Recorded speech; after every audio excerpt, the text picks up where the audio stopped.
Bien lancé dans sa quête de 4e titre de champion de France, Reims entend bien faire mieux et réaliser le premier doublé de son histoire. Nous étions déjà revenus sur la remarquable saison 57-58 du Stade de Reims, mais j'avais cette fois-ci envie de m'étendre un peu plus sur la coupe. Celle-ci débute par un 32e de finale disputé à Boulogne contre les amateurs de Bully. Grâce à un triplé de Bliard et un but de Lamartine, Reims s'impose sans coup férir 4-0. En 16e, lors d'un exil à Oran, le Stade ne parvient pas à se défaire de Limoges, pourtant en D2. Un doublé de Piantoni ne permet pas mieux qu'un nul de but partout. Le match est rejoué, dans l'Hexagone cette fois, à Paris. Les pensionnaires de l'étage inférieur font encore bonne figure, mais au doublé de Piantoni encore, s'ajoute un autre de Bliard et un but de Vincent, 5-2 score final.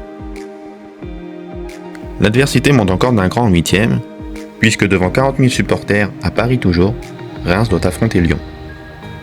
En cette année 1958, l'OL ne pèse encore pas bien lourd, et Vincent, 14e minute, et Piantoni, 60e, scellent le succès des Rouges et Blancs 2-0.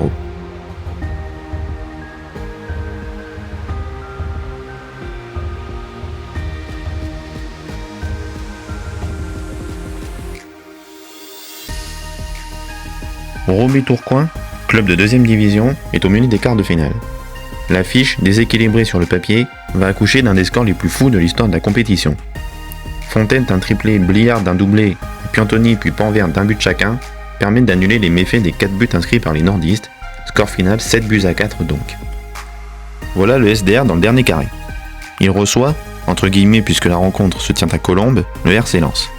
Une semaine auparavant, le Stade avait balayé d'une manita les 100 et or, mais le duel sera cette fois-ci bien plus accroché dans cette demi-finale. Il faut attendre la 56e minute pour voir Fontaine ouvrir le score, puis Vincent le doubler 4 minutes plus tard. La réduction du score lensoise ne change rien, le Stade de Reims est en finale de la Coupe de France, son grand rival Nîmes l'y attend. 56 000 supporters se sont donné rendez-vous à Colombes. Le match débute bien pour Reims puisque Schwager se blesse et cède sa place. A l'époque, pas de changement possible, Nîmes jouera le reste du match à 10. Le Stade n'est pas très verni devant, touchant une fois du bois et s'estimant lésé de 2 pénaltys.